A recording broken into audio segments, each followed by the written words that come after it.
Assalamualaikum sahabat, seperti janji saya beberapa hari yang lalu, di beberapa video sebelumnya, saya menjanjikan untuk membuat video cara memaksa tanaman berbuah. Nah, pada kesempatan kali ini saya akan menerangkan bagaimana cara membuat tanaman jambu madu, jambu air ini berbuah.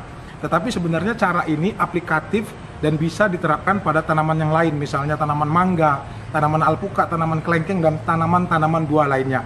Saksikan video ini sampai selesai, semoga nanti bermanfaat agar para sahabat yang selalu bertanya, kebingungan, misalnya kenapa tanamannya subur tetapi tidak mau berbuah, sudah bertahun-tahun tetapi tidak mau berbuah. Mudah-mudahan tips dan trik yang kita lakukan pada video kali ini bisa membantu agar membuat tanaman-tanaman yang ditanam di rumah menjadi berbuah. Sahabat, sebelum saya menjelaskan lebih jauh, saya ingin memberitahu bahwasannya ada beberapa syarat yang sebaiknya dipenuhi kalau kita ingin merangsang atau membuahkan tanaman yang ingin kita buahkan. Syarat pertama itu diusahakan tanamannya memang sudah pada fase generatif, artinya memang dia sudah melewati masa pertumbuhan dan sudah pada fase dewasa. Ini syarat pertama.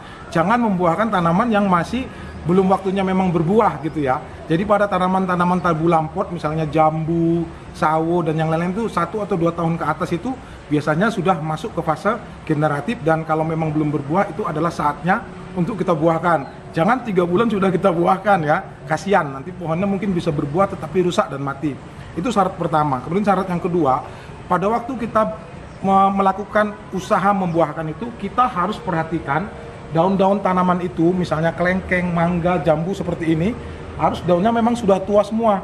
Jangan pada waktu pucuk-pucuk mudanya itu banyak sekali. Kalau pucuk-pucuk mudanya banyak sekali, walaupun kita rangsang untuk membuahkan, ini akan gagal. Itu adalah syarat yang kedua ya, daun yang sudah tua. Kemudian syarat yang ketiga adalah berkaitan dengan musim. Sebaiknya, ini sebenarnya bukan syarat mutlak, tetapi akan lebih bagus kalau misalnya kita merangsang pembuahan itu di akhir musim hujan atau di musim kemarau.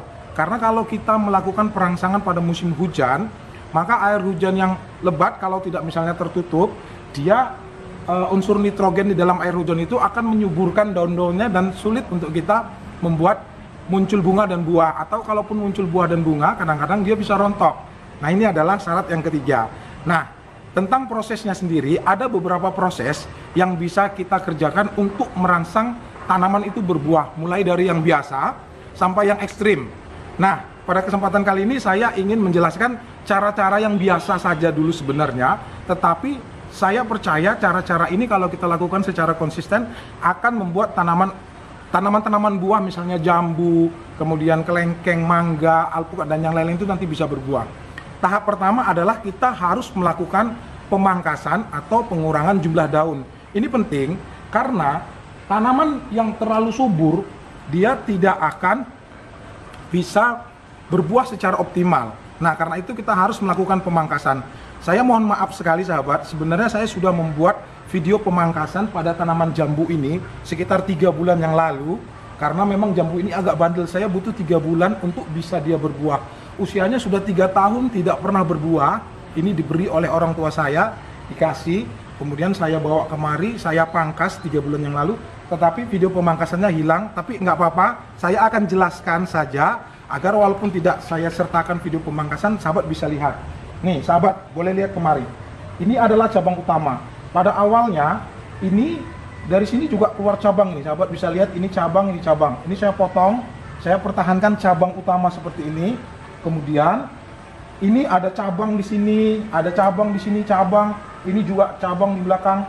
Tapi semua saya potong, saya pertahankan 3 cabang saja. Nah, biasakan mempertahankan satu cabang utama itu hanya 2 atau 3 ya. Ini 3, 1, 2, 3.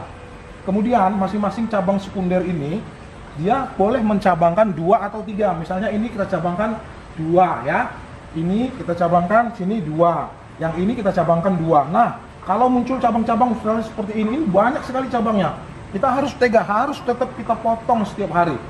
Nah, selalu ada pertanyaan dari para sahabat. Ketika sudah melakukan pemangkasan, yang muncul itu masih tunas-tunas daun. Konsisten, potong semua tunas-tunas baru itu kalau dia tidak membawa bunga dan buah. Nah, ini harus tetap dilakukan. Seperti tanaman ini contohnya, ini butuh waktu berbulan untuk dia nanti akhirnya mengeluarkan bunga. Nanti saya tunjukkan hasilnya ya.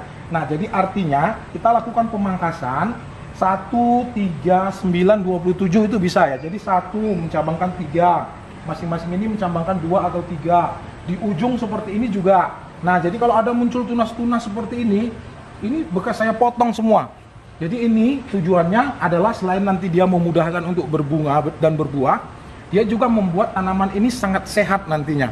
Karena istilahnya sirkulasi udara masuk, kemudian hama-hama seperti jamur dan serangga itu tidak terlalu ganas ya kalau tidak terlalu lebat seperti ini.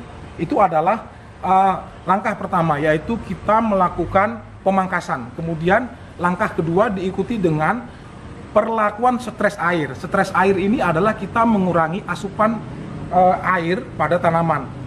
Stres air ini ada 2 atau beberapa teknik sebenarnya, tetapi yang paling sering itu dilakukan adalah 2. Yang pertama, menghentikan sama sekali penyiraman sekitar 1 bisa 2 minggu atau 3 minggu tergantung kondisi tanaman. Biasanya kita lihat daunnya. Kalau daunnya sebagian sudah mulai menguning dan layu dan stres, itu adalah tanda stres air sudah tercapai. Tetapi jangan sampai dia kuning keseluruhan, karena itu kemungkinan kebablasan dan tanaman bisa mati. Tetapi kalau dia masih tetap hijau, stres air harus dilanjutkan, dikurangin airnya terus-menerus. Kalau misalnya kita khawatir kebablasan, teknik stres air juga bisa kita lakukan. Kita tetap siram, tetapi kalau jumlahnya biasanya kita siram 1 ember, mungkin untuk kita lakukan stres air itu kita cukup memberikan 1/4 gayung sedikit saja agar tanaman tidak mati. Ini kita lakukan terus menerus, seminggu, 2 minggu, 3 minggu sampai kondisi stres air itu terpenuhi. Nah, memang sulitnya kalau misalnya kita melakukan di musim hujan. Kalau di musim hujan mungkin saran saya kita bisa menutup plastik pada media tanam sini ya, atau kita tutup dengan triplek atau apa saja yang menutupi agar media tanam tidak masuk. Nah, itulah dia. Nah, setelah kita melakukan stres air, langkah yang ketiga, kalau dia sudah terlihat misalnya kekuning-kuningan dan stres, kita memberikan pemupukan. Prinsip pemupukan agar tanaman itu mau mengeluarkan buah dan bunga adalah kita berikan pupuk yang kaya akan fosfor atau fosfat dan kalium.